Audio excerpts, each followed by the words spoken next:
The morning I'm about to tell you of began like any other in our small fishing village of Crail, perched on the eastern coast of Scotland. The year was 1837, and I was a young man of 23, working alongside my father and a crew of weathered fishermen who knew the North Sea as intimately as they knew their own wives. But before I continue with this tale, a tale that still haunts my dreams these many years later, I ask you to leave a like and let us know where you're watching from. Are you near the sea yourself? Do you hear the waves at night? The air that morning held a peculiar quality, though I didn't recognize it then for the warning it was. A thickness hung in the atmosphere, as if the very sky pressed down upon our village with invisible weight.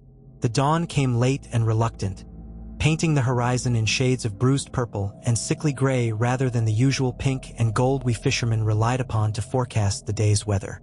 I remember pulling on my woolen gansey, still damp from the previous day's spray, and feeling the cold seep through to my bones despite the layers. Our cottage sat at the edge of the village, close enough to the harbor that I could hear the boats creaking against their moorings even before I opened the door. My mother was already awake, stirring porridge over the fire, her face lined with the same worry that creased the faces of all the fishermen's wives in Crail. "You'll be careful today, James," she said, not looking at me. It wasn't a question. "Aye, ma'am," I replied, as I always did, but her hands trembled slightly as she ladled the porridge into my bowl, and I noticed she'd been worrying at her rosary beads again, the wooden beads worn smooth from decades of anxious prayer. The women in our village had a sense about these things, a knowing that went deeper than weather prediction or tide charts. They felt the sea's moods in their very marrow. The walk down to the harbor took me through the narrow winds between stone cottages, their walls blackened by centuries of peat smoke and salt air.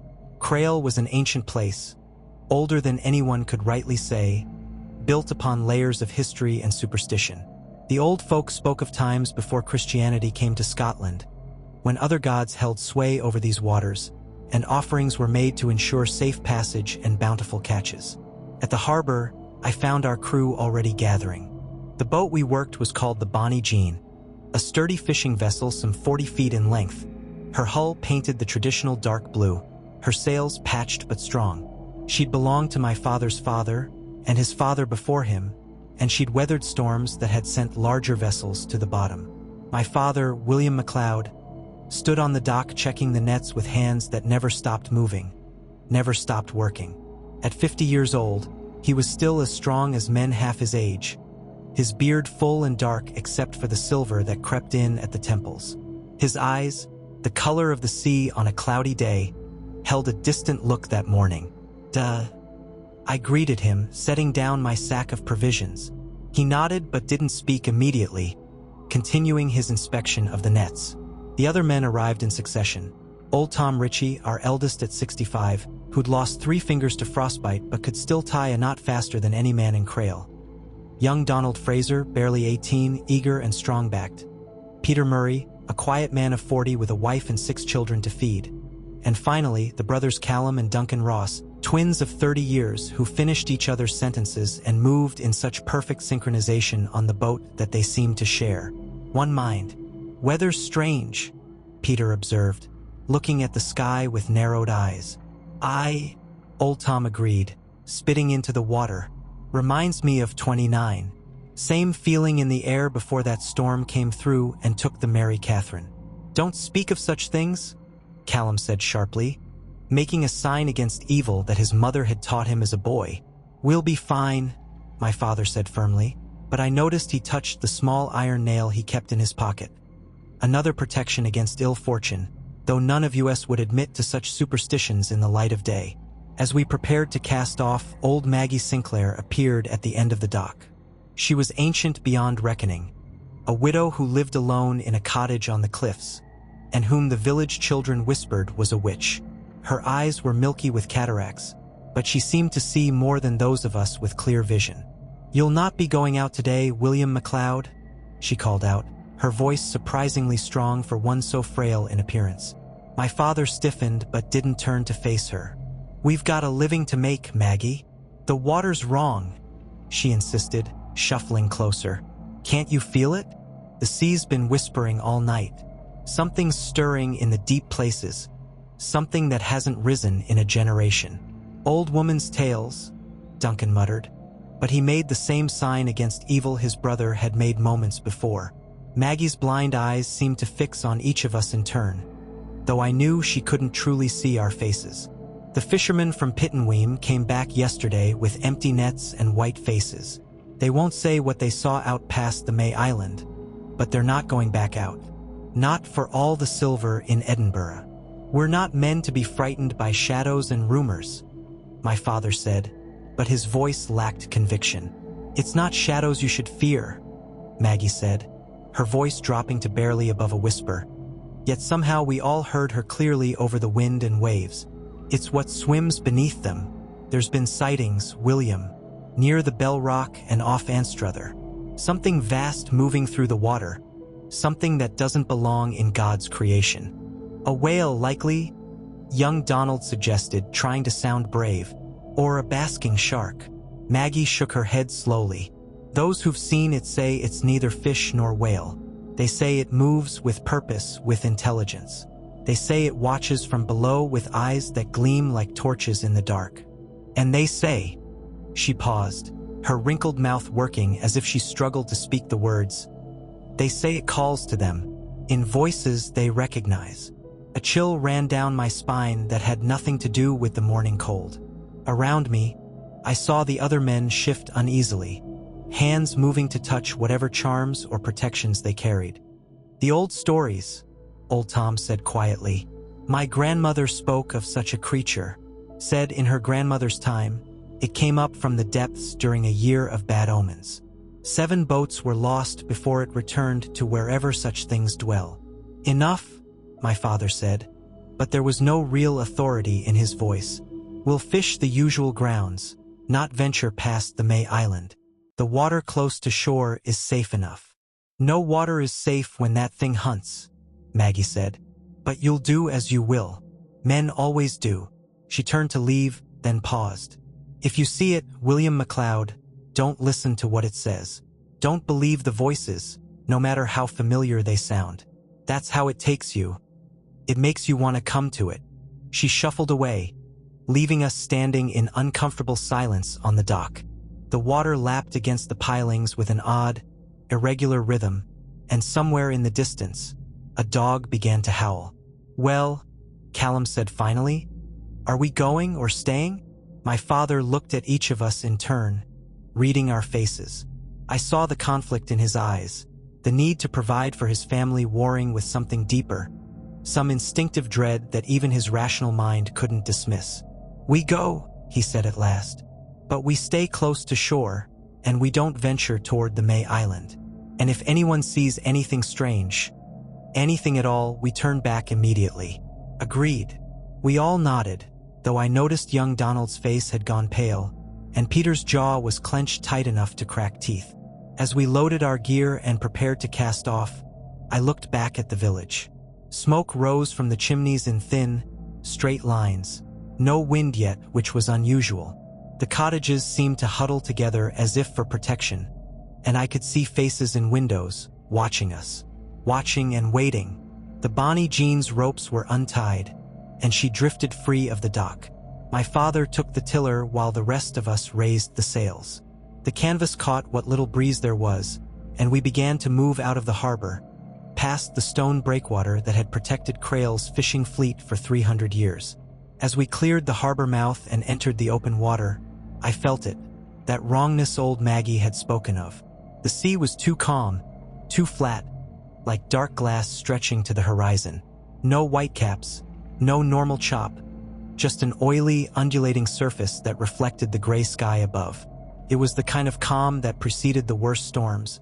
But there was something else, something I couldn't name. Don't like this, old Tom said quietly beside me. Water's too still, not natural. Maybe we should turn back, young Donald suggested, his voice tight with fear he was trying to hide. We're out now, my father said. We'll set the nets, make a few passes, and be back before noon. Nothing to worry about. But as he spoke, I saw him touch that iron nail in his pocket again, and I knew he was as uneasy as the rest of us. We sailed on, the Bonnie Jean cutting through water that seemed almost solid in its smoothness. Behind us, Crail grew smaller, the cottages becoming tiny blocks of gray stone against the darker gray of the cliffs.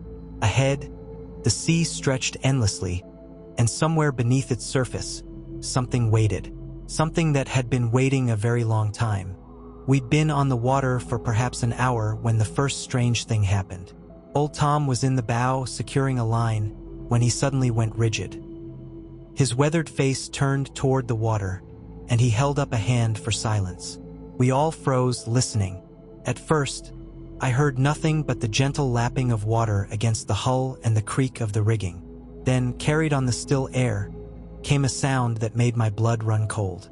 It was singing, not the usual shanties or hymns you might hear from other fishing boats, but something older, something in a language I didn't recognize. The melody was beautiful and terrible at once, rising and falling like the tide itself, and it seemed to come from below us, from deep in the water. "What in God's name?" Peter whispered, crossing himself. "Quiet." My father hissed, though his own face had gone pale.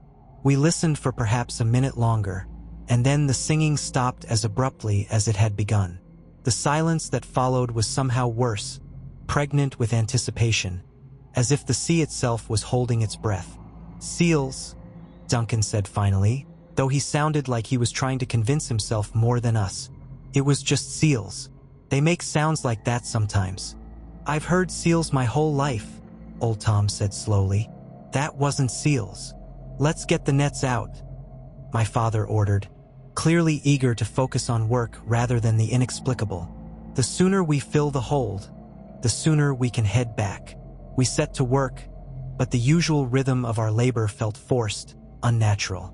Every man kept glancing at the water, watching for what? None of us could say.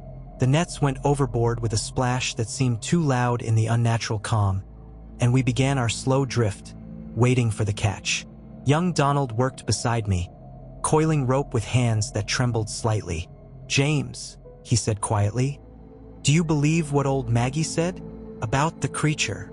I wanted to laugh it off, to reassure him with the confidence of youth and rationality. But something about the morning had stripped away my certainty.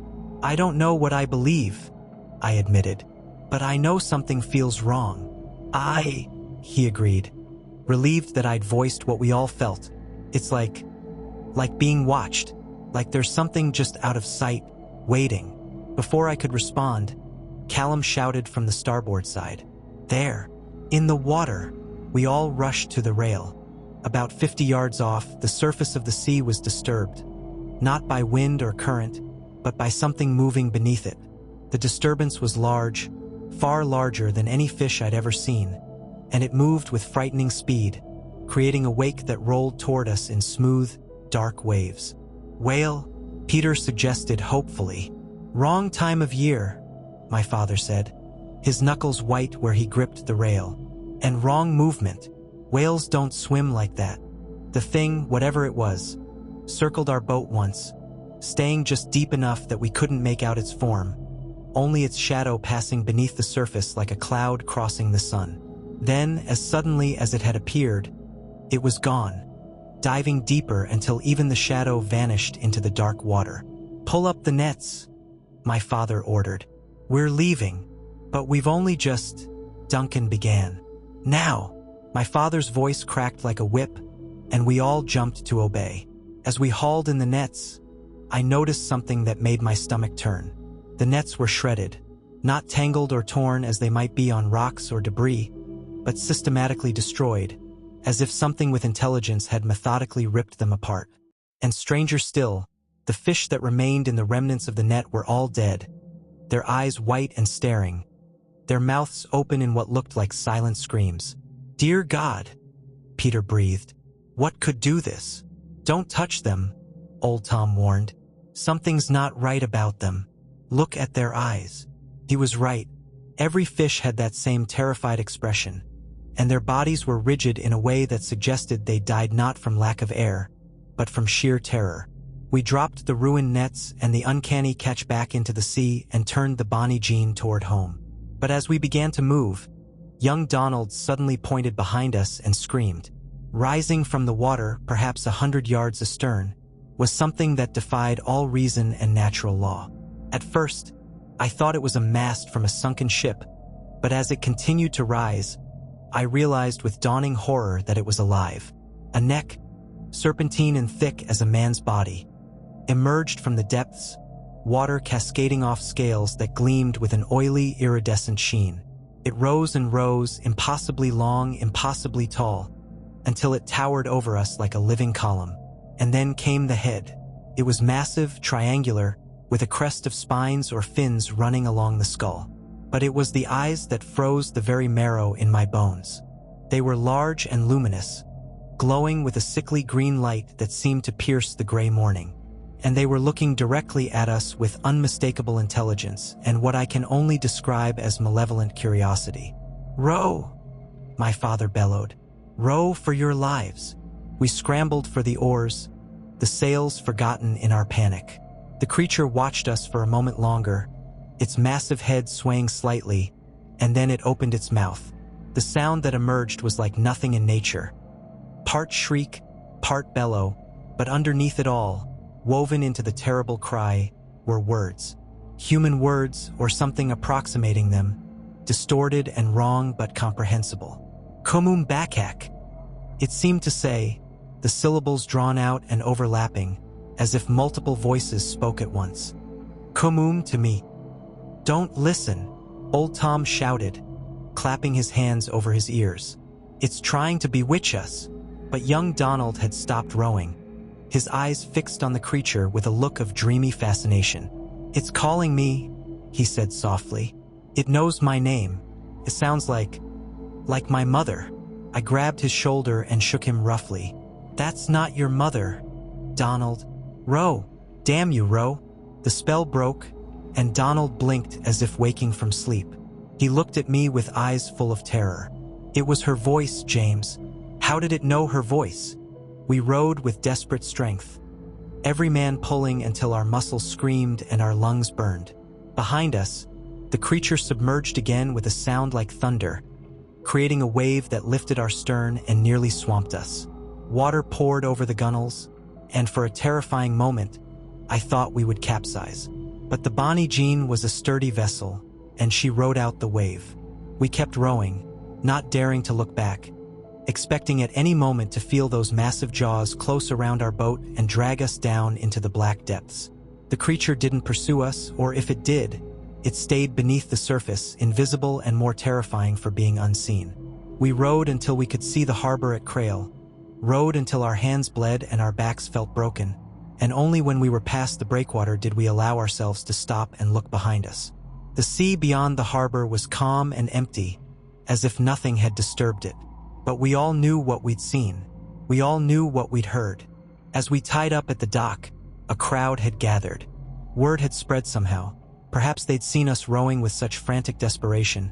Perhaps old Maggie had told them. Or perhaps they'd simply felt it in their bones, the way the women of coastal villages always seemed to know when something had gone wrong at sea. My mother pushed through the crowd and threw her arms around me, weeping.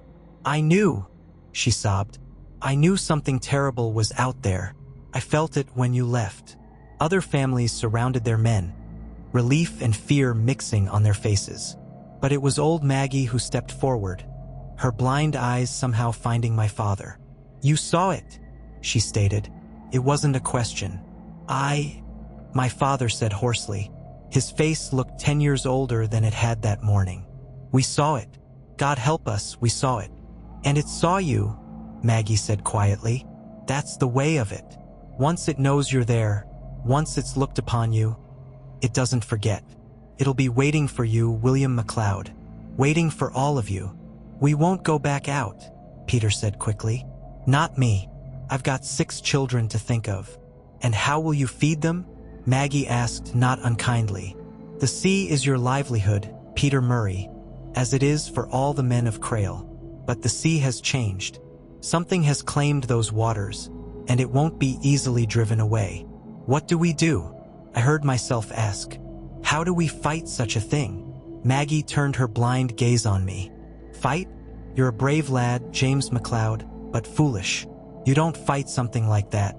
It's older than the stones beneath our feet, older than the memory of man. It comes from the deep places where light has never reached, and it has powers beyond your understanding. Then what? My father demanded. We just let it take our waters? Let it starve our families? No, Maggie said slowly, but you need to understand what you're dealing with. And you need to learn the old ways, the ways that were known before the priests came with their crosses and holy water. There are protections, rituals that might help. And there are those among us who remember. She paused, and in that pause, I felt the weight of centuries of superstition and folk wisdom pressing down upon us. Come to my cottage tonight, all of you who went out this morning. I'll tell you what I know, what was passed down to me from the old ones. It may not be enough to save you, but it's better than facing that thing blind and ignorant. As the crowd dispersed, each man to his own home and family, I caught young Donald staring out at the water. His face was distant, troubled. You all right? I asked. He didn't answer immediately. When he finally spoke, his voice was barely above a whisper. It's still calling me, James. I can hear it even now under all the other sounds. My mother's voice, calling from the water, telling me to come home. A chill ran through me that had nothing to do with the cold. That's not your mother, Donald. Your mother's at home, alive and well. I know, he said, and there were tears on his cheeks. But it sounds so much like her, and part of me wants to go, wants to walk into that water and never come back. I gripped his arm tightly. You fight that feeling. Whatever that thing is, it's trying to get inside your head. Don't let it.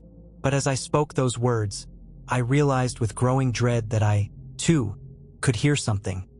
A whisper at the edge of hearing, like voices carried on a wind that wasn't blowing. And one of those voices sounded disturbingly like my father's, calling to me from beneath the waves. What do you think is causing all this? What could this creature possibly be? And why has it come to these waters now? Share your thoughts below. That evening, as the sun set over Crail in streaks of blood red and bruised purple, we made our way to old Maggie's cottage. My father and I walked together in silence, each lost in our own dark thoughts. Around us, the village seemed different somehow, the shadows deeper, the silence more oppressive. Other fishermen passed us on the narrow streets, their faces grim, and I noticed that none of them would meet our eyes. It was as if we'd been marked by something unholy, contaminated by our encounter with the creature. Duh, I said quietly as we climbed the steep path to the cliffs where Maggie lived. Are you hearing it too? The voices. He stopped walking, his shoulders rigid. For a long moment, he didn't answer, and I thought perhaps he'd pretend not to know what I meant. Then he sighed, a sound full of weariness and dread. He admitted, your grandfather's voice. He's been dead these 15 years, but I hear him as clear as I did the day he passed, calling to me from the water, telling me there's something he needs to show me, something important waiting beneath the waves. He turned to look at me, and in the fading light, his eyes were haunted. It's maddening, James, knowing it's not real, but wanting to believe it anyway. What does it mean? I asked. Why our dead? Why their voices? That's what we're here to find out. Maggie's cottage stood alone at the cliff's edge, a small stone structure that looked as ancient as the rocks it was built upon. Smoke rose from the chimney, and through the single window, I could see the warm glow of a peat fire. The other men were already there, old Tom, the Ross brothers, Peter, and young Donald, who looked even worse than he had that afternoon. His eyes were red-rimmed and hollow, and he jumped at every sound. Maggie opened the door before we could knock, as if she'd been expecting us at that precise moment. Come in, she said, all of you, and close the door tight behind you. We don't want anything listening. The cottage's interior was small and cluttered, filled with dried herbs hanging from the rafters, strange objects I couldn't identify, and old books stacked in precarious piles. The air was thick with the smoke from the fire and something else, incense perhaps, or some herb I didn't recognize. It made my head feel light and strange. We arranged ourselves around the room as best we could, some sitting on the floor, others on the few pieces of furniture. Maggie settled into a chair by the fire, her blind eyes reflecting the flames as if they could still see. "You want to know what hunts you," she began without preamble. "You want to know how to protect yourselves. But first, you need to understand what it is you're dealing with." "It's a sea serpent," Callum said. "A monster like in the old stories." "It's more than that," Maggie corrected. "Much more. The creature you saw today is one of the MacLeod, though not in the form you might expect. The old ones spoke of such beings, creatures that belong neither to the sea nor the land, but exist in the spaces between. They are older than Christianity, older than the Picts who first settled these shores. They come from a time when the world was younger and stranger, when the boundaries between our reality and other places were thinner." "What does it want?" my father asked. "What all such creatures want," Maggie said. "To feed, but not on flesh alone. It feeds on fear, on despair, on the life force of those who dwell near the water. It calls to you with the voices of your dead because that is how it lures you in. It finds the voice that will most weaken your resolve, the voice you most long to hear again, and it uses that longing against you." Young Donald let out a sob. "My mother," he whispered. "She died birthing my sister 3 years ago. I dream about her every night. And now I hear her calling from the water, and it's like she's really there, waiting for me." Maggie's expression softened slightly. "I know, lad, and I know how powerful that pull must be. But you must understand that is not your mother. Your mother's soul has gone to whatever lies beyond this world. What calls to you is something wearing her voice like a mask, something that wants only to drag you beneath the waves and consume what makes you human." "How do we stop it?" Peter demanded. "There must be a way. Our ancestors lived on these coasts for centuries. Surely they dealt with such things." "They did," Maggie confirmed, "but the methods were difficult, dangerous. The old ways require sacrifice, and I don't mean the blood of sheep or cattle." She paused, letting her words sink in. "The creature must be driven back to the deep places, sealed away with rituals that are older than the church, and it requires one willing to face it directly, to meet it eye to eye without succumbing to its call." "I'll do it," I heard myself say, surprising even myself. "I'll face it." "James, no," my father began. "Someone has to," I interrupted. "And I'm young and strong. If it's going to be anyone, let it be me." "Brave words," Maggie said. "But bravery alone won't save you. You'll need protection, charms and wards from the old times. And you'll need to know the words, the binding words that were taught to me by my grandmother, who learned them from hers, going back through generations to when such knowledge was needed to survive." She rose and moved to a chest in the corner of the room, her blind hands moving with certainty over its contents. She withdrew a small cloth bag, a length of rope with strange knots tied in it, and what looked like a stone with a hole naturally worn through its center. "These belong to my grandmother," she said, returning to us. "The bag contains salt mixed with iron filings and herbs that grow only in graveyards. Keep it close to your heart. It will help protect your mind from the creature's influence. The rope is a witch's ladder, each knot a prayer of binding. And the stone." She held up the hold stone. "This is a hagstone. Look through it, and you'll see things as they truly are, not as the creature wishes you to see them." I took the objects with trembling hands, feeling the weight of history and desperate hope in them. "There's more you need to know," Maggie continued. "The creature is strongest in the water, but it can come onto land if it chooses. The old stories tell of times when such beings dragged themselves from the sea to take revenge on those who defied them. Your homes are not safe. Nowhere is safe once it has marked you." "You're saying we should leave?" Duncan asked. "Abandon Crail? Would it matter?" Old Tom said quietly, "If it truly wants us, will it not follow wherever we go?" "The old ones believe that such creatures are tied to specific waters," Maggie said. "If you were to leave and never return, it might eventually forget you. But your families, your homes, your livelihoods, all are here. Can you truly leave all that behind?" We sat in heavy silence, each man contemplating the impossible choice before us.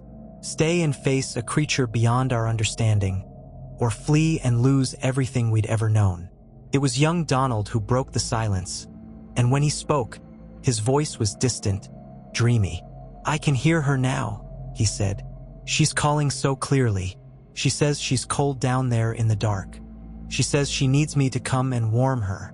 She says—" Old Tom slapped him hard across the face. The sharp crack of flesh on flesh seemed to break whatever spell had been settling over the young man. Donald blinked, touched his reddening cheek, and began to weep. "Thank you," he choked out. I was about to stand up, about to walk out the door toward the water. I could feel my legs wanting to move. "It's getting stronger," Maggie said grimly. "The more it calls and the longer you resist, the more desperate it becomes. And desperate creatures make mistakes, but they also become more dangerous." "When do we face it?" my father asked. "If we're to do this thing, it should be soon, before it drives us all mad." "Tomorrow," Maggie said, "at dawn, when the boundary between night and day is thinnest. You'll take your boat out, but this time you'll be prepared. This time you'll know what you're facing." She spent the next hours teaching us.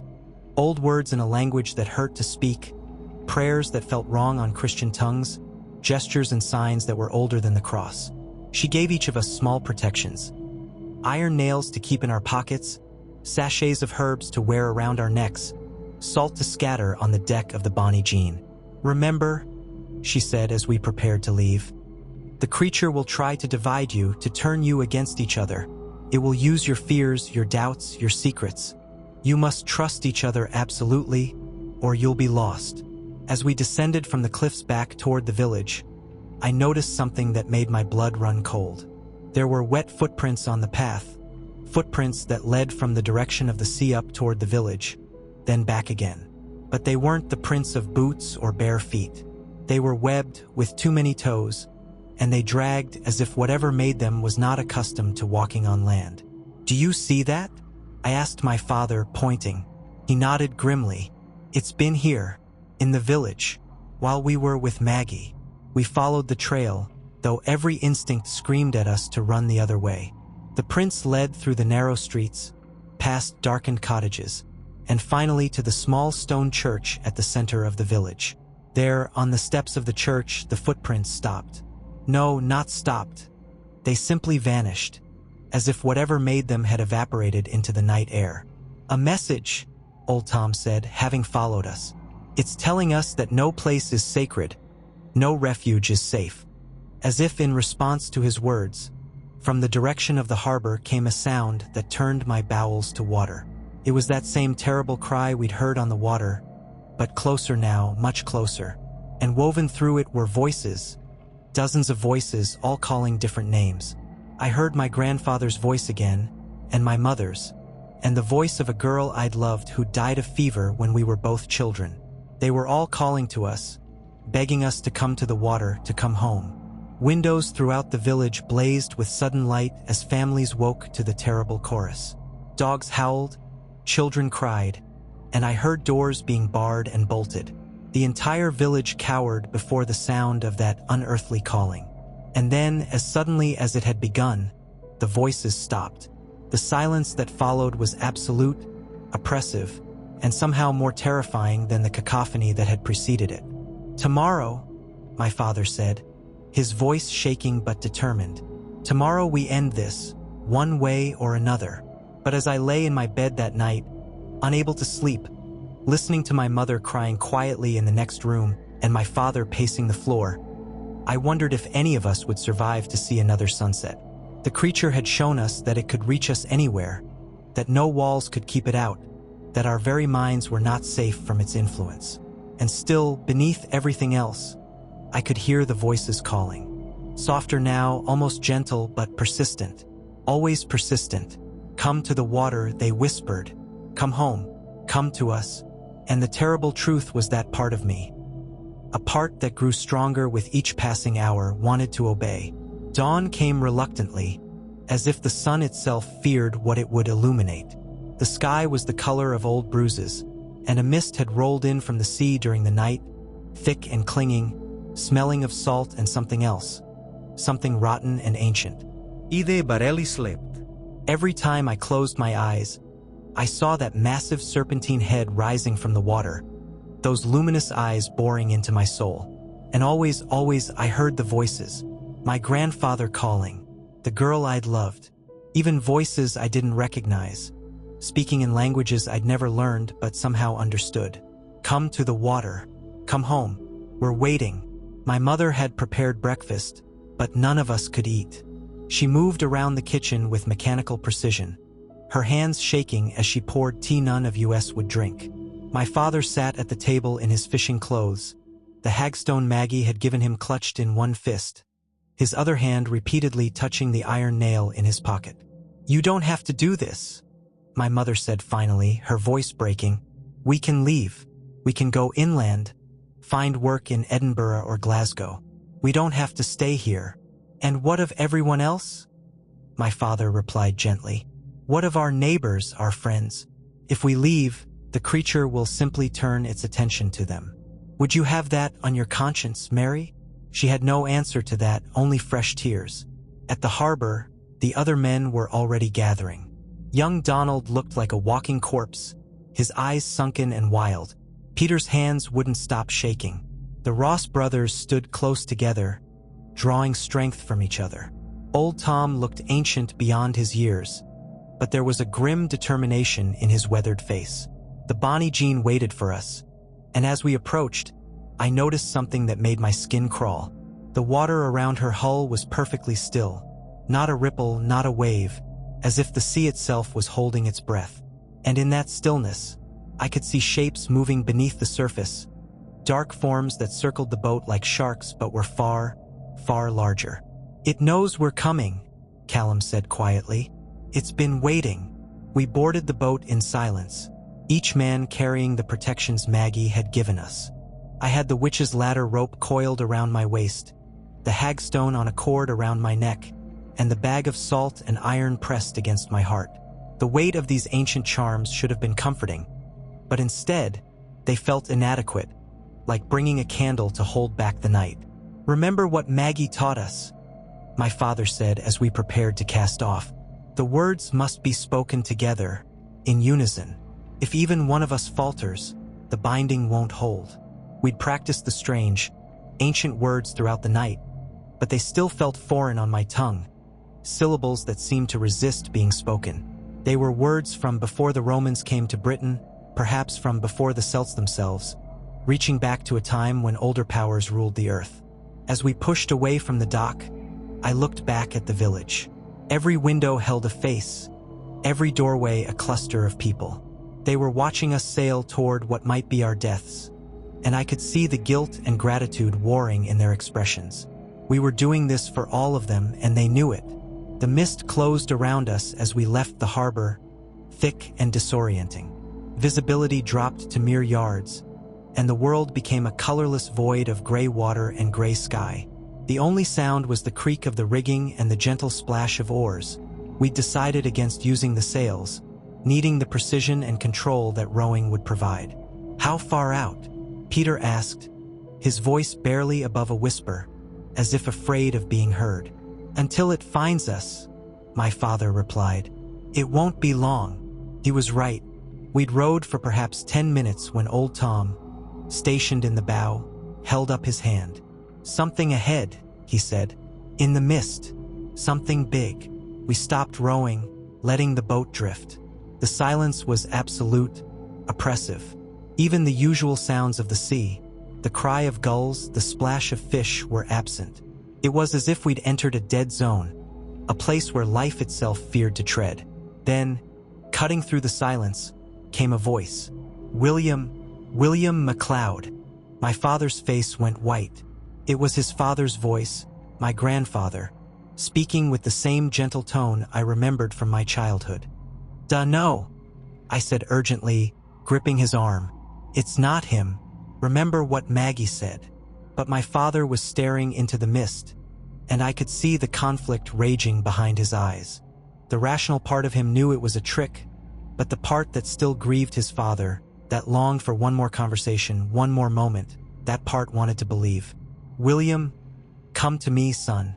I have so much to tell you, so much to show you. The things I've seen beneath the waves, the wonders that wait in the deep. Stop it, my father shouted, but his voice cracked. You're not my father. You're nothing but a monster wearing his voice. The laughter that followed was terrible. My grandfather's warm chuckle twisted into something cold and mocking, and then other voices joined in all around us, coming from every direction. James, sweet James. That was the girl, Mary Campbell, who died when we were 14. Her voice was exactly as I remembered it, and my heart clenched painfully in my chest. Donald, my baby boy, my precious son. Young Donald let out a wail of anguish. Mother, Mother, I'm here. He stood up, swaying dangerously in the rocking boat, his eyes fixed on something in the mist that only he could see. Callum grabbed him, wrestling him back down, but Donald fought with surprising strength. Let me go. She needs me. Can't you hear her? She's cold, so cold, and I'm the only one who can warm her. That's not your mother, I shouted, helping Callum restrain him. Donald, look at me. Look at me. I pulled out the hagstone and held it before his eyes. Look through this. See the truth. For a moment, Donald struggled, but then his eyes focused on the stone. He looked through the natural hole in its center, and what he saw made him scream. A raw, primal sound of horror and betrayal. His body went limp, and he collapsed, sobbing. What did you see? Callum asked. Not my mother, Donald gasped between sobs. Not her. Something else. Something wearing her face like a mask, but underneath. He couldn't finish, but I understood. The hagstone had shown him the truth, and that truth had broken something inside him. The voices grew louder, more insistent, and the mist began to swirl with unnatural patterns. Shapes moved within it, human shapes, shambling and wrong, reaching out with arms that were too long, faces that were almost but not quite right. The binding, my father shouted. Now, while it's still playing with us, speak the words. We formed a circle in the boat, linking arms, and began to chant the ancient syllables Maggie had taught us. The words felt like poison on my tongue, and I could taste copper and salt. But we kept speaking, our voices rising in unison, and as we did, the mist began to react. It recoiled from us, pulling back as if burned. The phantom shapes dissolved into nothing, and from somewhere beneath the boat came a sound of rage.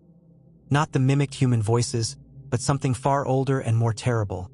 A sound that might have been the first scream ever screamed, the first cry of rage and hunger that echoed through the primordial world. The water around us began to churn and boil. The Bonnie Jean rocked violently, threatening to capsize. But we kept chanting, our voices growing stronger, more confident. And then it rose. Not slowly this time, not gradually, but in one explosive surge that sent water cascading over us in torrents. The creature erupted from the depths in its full, horrifying glory, and what we'd seen before was only a fraction of its true size. The serpentine neck was only the beginning. Behind it came a body that seemed to go on forever, coils upon coils of scaled flesh, each segment as thick as the oldest oaks in Scotland. The scales weren't just one color but shifted and changed, iridescent and hypnotic, showing colors I had no names for. Along its spine ran fins or spines that flexed and writhed independently, and where the water touched them, it hissed and steamed as if the creature generated its own unnatural heat. But it was the head that truly captured and held our terrified attention. Triangular and massive, yes, but I could now see details that had been obscured by distance before. The eyes weren't just glowing, they were windows into something else, something that existed beyond our reality. To look into them was to see infinite depth, endless darkness, and shapes moving in that darkness that should not exist. The mouth opened, revealing not teeth but something worse. Rows upon rows of hooked, translucent barbs that looked more like the stinging tentacles of jellyfish than any conventional fangs. And deep in that throat, a light pulsed, green and sickly, in rhythm with something that might have been a heartbeat or might have been something else entirely. Keep chanting, Old Tom screamed, but I could barely hear him over the roar of water and the creature's bellowing. The serpent's head swayed above us, studying us with those terrible eyes. And then it spoke, but not with mimicked voices this time. It spoke with its own voice, if voice is even the right word for the way the sound bypassed our ears and resonated directly in our skulls. "Little things," it said, and each word was like a spike of ice driven into my brain. "Little things that presume to bind me. I who swam these waters when your ancestors were still crawling from the primordial ooze. I who am older than your gods, older than your world. We bind you," my father shouted, his voice hoarse but defiant. "By the old words and the old ways, by salt and iron and the turning of the tide. We bind you. We threw the salt Maggie had given us, scattering it across the water. Where it touched, the water sizzled and steamed, and the creature recoiled with a shriek that shattered the mist around us. For the first time, I saw pain in those alien eyes, and something else, fear, could be hurt, could be driven back. Again, my father commanded. The binding words, all together, we chanted with renewed vigor, and the Ross brothers began unwinding the witch's ladder rope, each knot a prayer, each strand a thread of power woven through generations. They cast it toward the creature, and impossibly, it grew as it flew, expanding until it was large enough to encircle the massive neck. The rope wrapped around the serpent, and where it touched, the scales blackened and smoked. The creature thrashed, its body churning the water into a maelstrom. The Bonnie Jean was thrown about like a toy, and Peter lost his grip, sliding across the deck toward the rail. I lunged for him, catching his arm just as he went over. He dangled there, his legs in the water, and I felt something grab him, something that pulled with inhuman strength. Through the hagstone around my neck, I glimpsed what held him. Tendrils extending from the creature's body, translucent and writhing, covered in suckers that leaked a luminous fluid. "Help me!" I screamed, and Callum was there, grabbing Peter's other arm. Together, we hauled him back aboard, but not before one of the tendrils left a mark on his leg. A circular burn that glowed with that same sickly green light. Peter screamed, clutching his leg. "It's inside me. I can feel it inside me.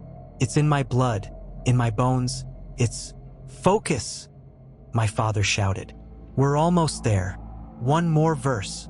We returned to the chant, our voices ragged now, our strength failing. The creature thrashed and roared, but the rope was holding, pulling tighter, forcing it down. The water around us turned red, not with blood, but with something darker, thicker, a substance that might have been blood eons ago but had become something else through centuries of existence in the deep places. "Now," my father bellowed, "the final binding, all of us, together." We shouted the last words in unison, and as we did, I felt something leave me. A piece of myself, of my life force, flowing out through the words and into the binding. I saw the same thing happening to the others. Old Tom's hair turned white before my eyes. The Ross brothers' faces became gaunt and aged. Young Donald collapsed as if his strings had been cut. But it worked. The witch's ladder rope flared with a light that hurt to look at. Not the creature's sickly green, but something cleaner, older, a light that might have shone when the world was young. The creature shrieked one final time, a sound of rage and disbelief and something that might have been fear, and then it was pulled down, dragged beneath the waves by forces beyond our understanding. The water closed over it with a sound like thunder, and then silence. The mist lifted as if it had never been, revealing clear sky and calm water. The sun broke through the clouds, and its warmth felt like a blessing after the cold dread of the past days. We sat in the boat, exhausted, barely able to move, looking at each other with eyes that had seen too much. Is it over?" young Donald asked weakly. "For now," my father replied, but his voice was uncertain. "The binding will hold for a time. How long I cannot say. Perhaps years, perhaps only months. But it's back in the deep, and it will think twice before rising again." "Look at us," old Tom said with a bitter laugh. "We've aged years in minutes. That's the cost, isn't it? That's always been the cost." He was right. Looking at my reflection in the still water, I saw that my hair, which had been dark brown that morning, now had streaks of gray. Lines had appeared around my eyes that hadn't been there before. We'd paid for the binding with pieces of our lives, and we would carry that mark forever. But we were alive. Against all odds, we had faced something beyond human comprehension and survived. As we began the slow row back to Crail, I noticed Peter was still clutching his leg where the creature had marked him. The burn had faded to a scar, but it still glowed faintly in the shadows. He caught me looking and pulled his trouser leg down to cover it. "Will it fade?" he asked quietly. I didn't have an answer for him. None of us did. The harbor came into view, and we could see the entire village lined up on the dock, waiting. They'd heard the sounds of the battle. How could they not? The creature's final scream must have echoed for miles. As we tied up, a cheer went up, but it was a subdued thing, full of relief but also unease. They could see what the binding had cost us. They could see we were changed. Old Maggie stood at the front of the crowd, her blind eyes somehow finding each of us in turn. When her gaze settled on me, she nodded slowly. "You did it," she said. "But the price was high, as I knew it would be. Such things always demand payment." "Will it return?" my mother asked, pushing through the crowd to embrace me. She gasped when she saw my grayed hair but said nothing, only held me tighter. "All bindings weaken with time," Maggie said. "But perhaps by then, it will have forgotten its hunger for this place. Perhaps it will seek easier prey elsewhere. Or perhaps," she paused and a shadow crossed her face, "perhaps your children's children will have to face it again, and they will need to know the old words and the old ways." That evening, the village held a gathering in the church. The priest blessed us, though I could see the conflict in his eyes. He knew we'd used older magic, powers that predated his god, and he wasn't sure whether to be grateful or afraid. As the prayers were said and the blessings given, I stood at the back, looking out through the open door at the sea. It lay calm and peaceful in the evening light, as innocent as a lamb. But I knew what swam beneath those waters, what waited in the cold darkness of the depths. And I knew that the voices, though quieter now, had never truly stopped. They would always be there, at the edge of hearing, calling to those of us who had looked into the creature's eyes and survived. "Come to the water," they whispered. "Come home. We're waiting. We'll always be waiting." 3 weeks passed after the binding, and Crail tried desperately to return to normal. The boats went out again, though never as far as before, and always returning well before sunset. The catches were modest but sufficient, and life continued in that stubborn way that coastal communities have perfected over centuries of facing the sea's dangers. But nothing was truly normal. I saw it in the eyes of the men who'd been on the boat that day. Old Tom jumped at shadows and spoke to people who weren't there. The Ross brothers, once inseparable, now barely spoke to each other, each haunted by private terrors they couldn't share. Young Donald had stopped sleeping entirely. His mother told mine that he sat by his window every night, staring out at the water, his lips moving in conversation with voices only he could hear. And my father had become a ghost of the man he'd been. The gray in his hair had spread until it was almost entirely white, and he'd developed a tremor in his hands that made it difficult for him to work the nets. He spent hours each day standing at the harbor's edge, watching the water with an intensity that frightened me. "What do you see, duh?" I asked him one morning, standing beside him in the cold dawn. He didn't answer immediately. When he finally spoke, his voice was distant, as if he was speaking from very far away. "It's still there, James, under the surface. I can feel it watching us, waiting. The binding holds, but only just. It's testing the boundaries, looking for weaknesses." Maggie said it would hold, I reminded him, though I wasn't sure I believed it myself. The voices still called to me in the night, softer now but never silent. "Maggie said many things," my father replied, "but she didn't tell us everything. There are costs to such bindings that go beyond gray hair and tired bones." He was right, of course. We were learning those costs day by day. Peter was the worst affected. The mark on his leg had never fully healed. It still glowed faintly in darkness, pulsing with that sickly green light, and it had begun to spread. Thin lines of luminescence traced up his leg like veins, reaching toward his torso. He'd stopped coming to church, stopped going out in daylight, claiming the sun burned his skin now.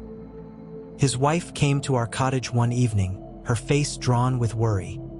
"He's changing," she whispered to my mother, glancing over her shoulder as if afraid of being overheard. At night, I wake to find him gone, and when I look out the window, I see him standing at the water's edge, knee-deep in the waves. He stays there for hours, James, just standing there, staring out at the darkness.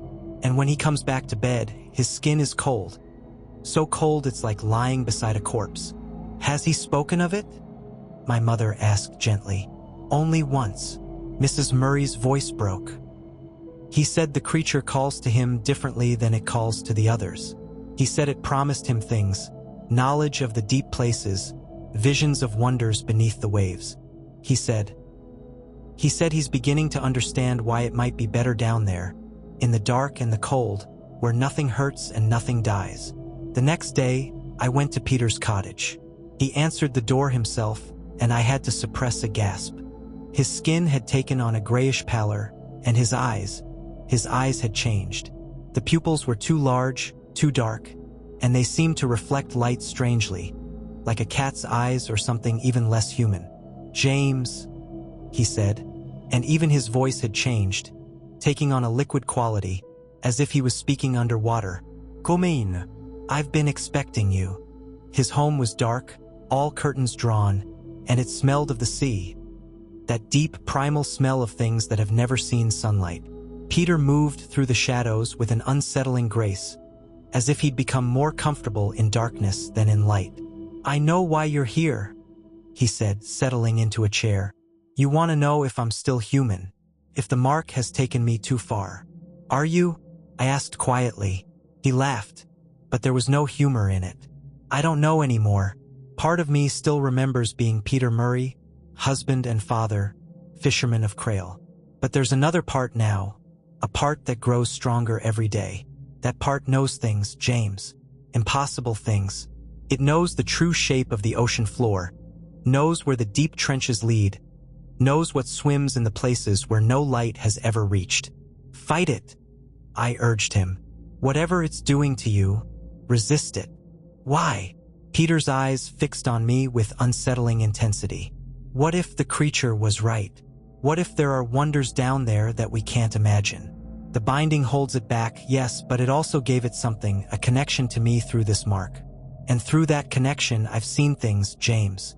Beautiful, terrible things. Those aren't real visions," I said desperately. "It's poisoning your mind, showing you what it wants you to see." "Perhaps," Peter agreed. "Or perhaps I'm seeing truth for the first time in my life. Perhaps everything we believe about the world is a comfortable lie we tell ourselves to make the vast, indifferent universe seem smaller and safer than it really is." I left his cottage more disturbed than when I'd entered. That evening, I told my father what Peter had said, and I saw fear flicker in his eyes. "The mark is a doorway," he said grimly. "The creature can't come through fully, the binding prevents that, but it can send pieces of itself, fragments of its consciousness. Peter is becoming a bridge between our world and whatever realm that thing truly inhabits. What can we do? I don't know, but we need to speak with Maggie again." We found her at her cottage on the cliffs, standing at the edge overlooking the sea. She didn't turn when we approached, as if she'd been waiting for us. "Peter Murray is lost," she said without preamble. "The mark has spread too far, taken root too deep. Within a week, perhaps two, there won't be enough of him left to save." "There must be something," I began. "There is," Maggie interrupted, "but it would require killing him before the transformation completes. A mercy, some would call it. Murder, others would say. I leave such decisions to younger souls than mine." "You knew this would happen," my father said, and there was anger in his voice. "You knew the binding would leave a mark, leave a door open." "I knew it was possible," Maggie admitted. "But what choice did we have? Let the creature roam free and take everyone, or bind it and risk one life?" I made the calculation, William MacLeod, and I'd make it again. 1 life, my father repeated bitterly. What about Donald, driven half-mad by the voices? What about Tom, who can no longer sleep without dreaming of drowning? What about my son, who's aged 10 years in 3 weeks? The costs of power are always high, Maggie said. The old ways demand payment and they take what they will. But you're alive, Crail still stands, and the creature remains bound. In the balance of things, we did what had to be done. But her words felt hollow to me, a justification that couldn't quite cover the guilt beneath them. That night, I couldn't sleep. I stood at my window, looking out at the harbor, and I saw him, Peter Murray, walking toward the water. Even from this distance, I could see the glow of the mark on his leg, brighter now, pulsing with a rhythm that matched the waves. I should have stopped him. I should have called out, run after him, dragged him back. But something held me frozen. Perhaps exhaustion, perhaps the weight of everything we'd been through, or perhaps some deeper knowledge that what was happening was inevitable. Peter walked into the water, step by step, until it reached his waist, his chest, his shoulders. He paused there, neck deep in the dark sea, and turned to look back at the village. Even at this distance, I could see his eyes glowing with that same green light. And then he smiled, a terrible, joyous smile, and let himself sink beneath the surface. I waited for him to resurface, to change his mind, to fight against whatever had claimed him. But the water closed over his head and remained still and dark, offering no sign of what swam beneath. The next morning, they found his clothes on the beach, neatly folded, with a note weighted down by a stone. I read it along with his wife and children, and the words burned themselves into my memory. I go willingly to a place beyond pain, beyond fear, beyond the small concerns of the surface world. Down here, in the true dark, I have found peace. Do not grieve for me. Do not search for me. I am where I belong now, and I am home at last. His wife collapsed, wailing, and his children. 6 of them, the oldest barely 12, stood frozen, unable to comprehend that their father had chosen the creature over them, had chosen the dark depths over the light of day. The village buried his clothes in the churchyard, an empty grave for a man whose body would never be found. The priest said the words, but they felt meaningless. How do you mourn someone who chose to leave, who walked into the arms of a monster with a smile on his face? After the funeral, young Donald approached me. His eyes were red-rimmed and sunken, and he spoke in a hoarse whisper. I understand him now, he said. I understand why he went. The calling is so strong, James, so constant. Every moment of every day, I hear my mother's voice, and she's telling me how peaceful it is beneath the waves, how much better it is down there. She's telling me I can rest, that I can stop fighting, that I can finally sleep. Donald, I don't know how much longer I can resist, he continued, his voice breaking. I'm so tired, James, so tired of fighting. Sometimes I think Peter was the bravest of us all, because he had the courage to stop fighting and just let go. I grabbed his shoulders, forcing him to meet my eyes. Listen to me. That's exactly what it wants you to think. It's wearing you down, breaking your will, making surrender seem like peace. But it's not peace, Donald. It's death, or worse than death. Peter didn't find rest. He's down there now, becoming part of that thing, losing everything that made him human. How do you know? Donald challenged. How do you know he's not happier now? How do you know we're not the ones suffering while he's finally free? I had no answer for him, because the terrible truth was that I didn't know. None of us knew, and that uncertainty was perhaps the cruelest part of all. As I walked home through the darkening streets of Crail, I felt the weight of what we'd done settling over me like a shroud. We'd bound the creature, yes. We'd driven it back to the depths. But in doing so, we'd created a wound that would never fully heal, a scar on our souls that would ache until the day we died. And somewhere, far beneath the waves, in pressures that would crush a man instantly and darkness that had never known light, the creature waited, bound but not destroyed, weakened but not defeated. And through the marks it had left on us, physical and psychological, it still reached out, still called, still promised a peace that might be real or might be the sweetest lie ever told. The voices whispered to me as I lay in bed that night, and for the first time, I found myself listening not with fear but with a terrible, treacherous curiosity. What if Peter was right? What if the creature did offer something we couldn't understand, something beyond the limited scope of our surface-dwelling existence? I pushed the thoughts away, horrified at myself for even considering them, but they returned, again and again, like the tide itself, inevitable, persistent, impossible to stop. And I knew, with a certainty that chilled me to my core, that this was how it would begin for me, just as it had begun for Peter, just as it would eventually begin for all of us who'd looked into those luminous eyes and survived. The binding would hold, perhaps for years, but the marks it had left would never fade. And in the end, the question wasn't whether the creature would claim us. It was only a matter of when. 8 months have passed since that morning when we sailed out to face the creature. 8 months since the binding.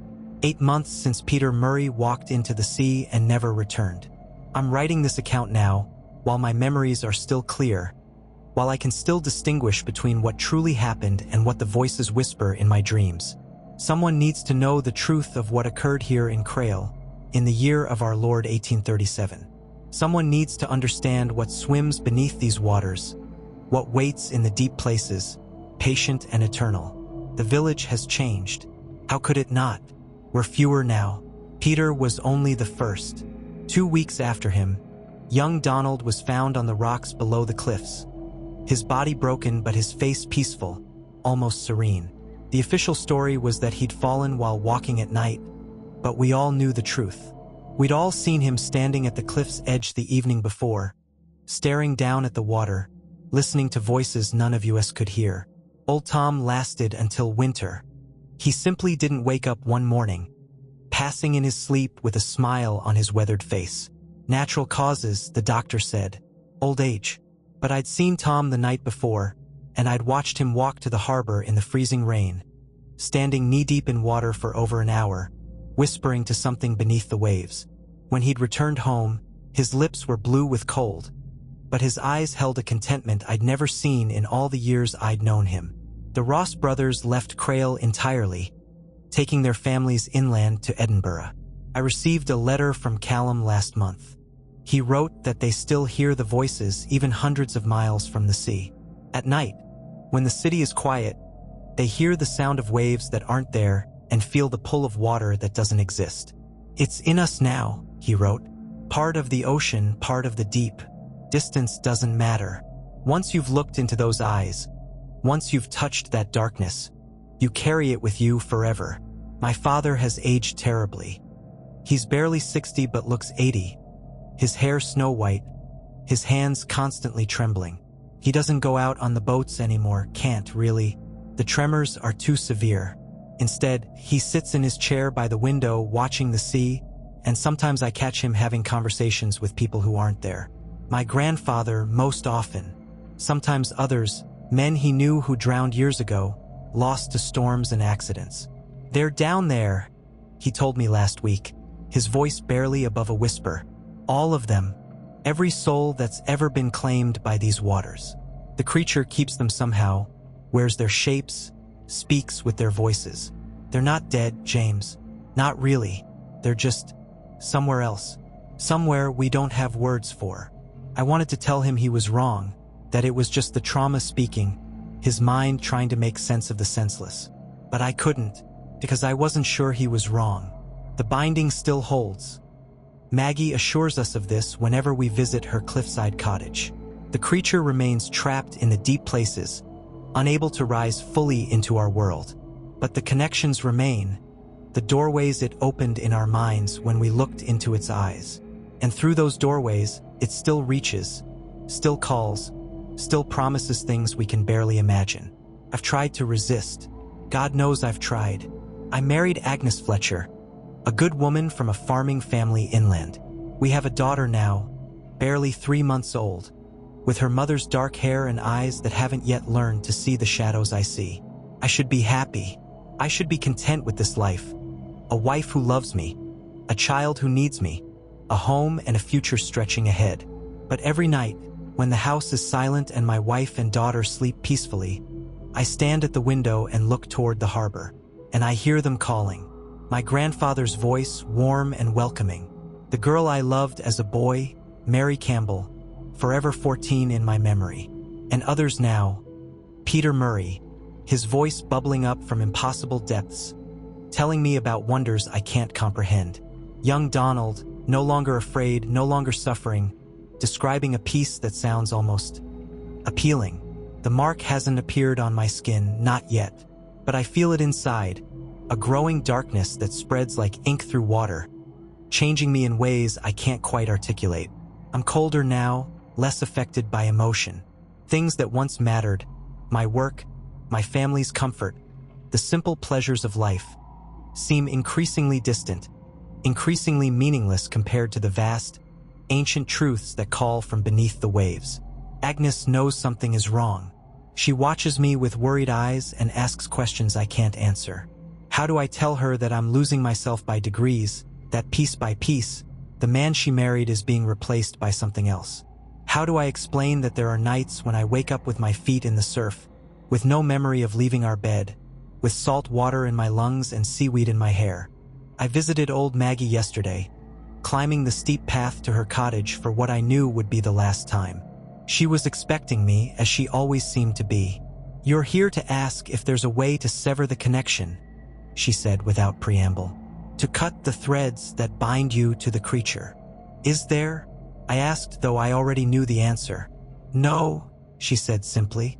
"The moment you looked into its eyes, the moment you spoke the binding words and felt the cost, you became tied to it in ways that transcend flesh and blood. You could sail to the other side of the world, and it would still find you in your dreams. You could die, and I suspect—" She paused, and for the first time, I heard uncertainty in her ancient voice.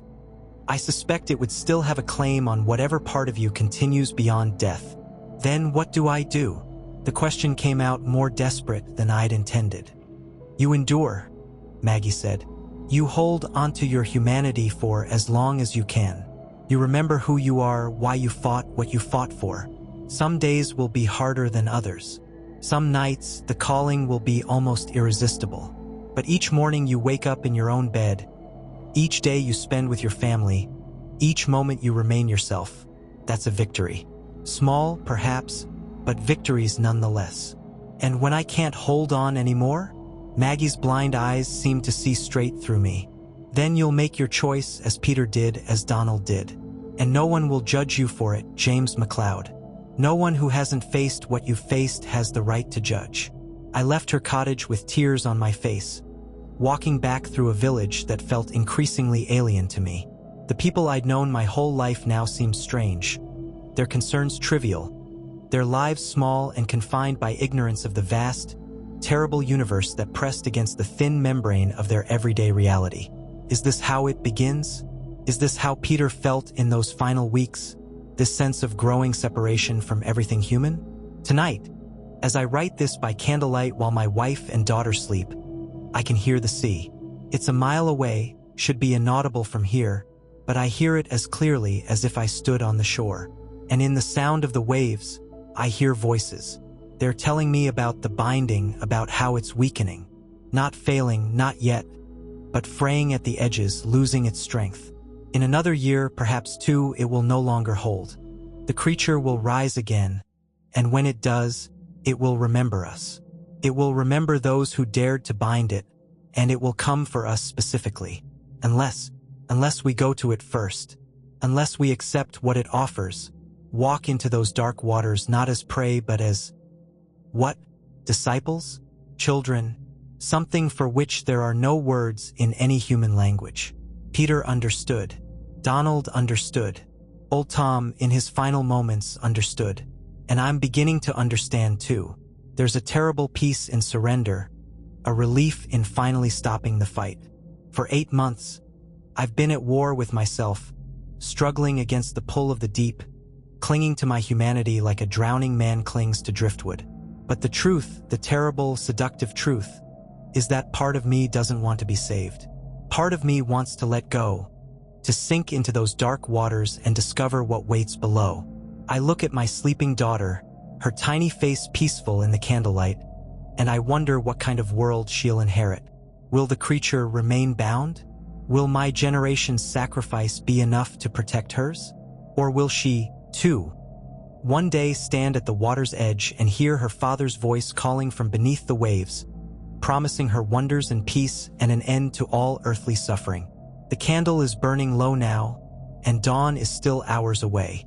Outside, the wind is picking up, carrying with it the smell of the sea and something else. Something ancient and alien and inescapably familiar. I should go to bed. I should lie beside my wife and hold her close and remember why I'm fighting. I should kiss my daughter's forehead and swear to protect her from the darkness that calls to me. But instead, I find myself putting on my coat, my feet moving toward the door as if pulled by invisible strings. I tell myself I'm just going for a walk, just clearing my head. I tell myself I'll turn back before reaching the harbor, that I'm stronger than Peter was, stronger than Donald. But as I step out into the pre-dawn darkness, as my feet find the familiar path toward the water, I realize I'm not sure I believe those lies anymore. The voices are so clear now, so welcoming, so full of promise. And the terrible truth is this: I'm tired of fighting, so tired. Maybe just one look at the water, just one moment standing on the shore, listening to what they have to say. What harm could it do? I've resisted for 8 months. Surely I can resist for one more night. Surely, can't I? The path ahead is dark, winding down toward the harbor where the Bonnie Jean rocks gently at anchor. Behind me, my cottage grows smaller, the warm light from the window fading into the distance. Ahead, the sea waits, dark and vast and eternal. And somewhere beneath those waves, in depths beyond imagining, something is waiting for me. Something that knows my name. Something that sounds like everyone I've ever loved. Do you think the creature was truly defeated? Or is it still watching?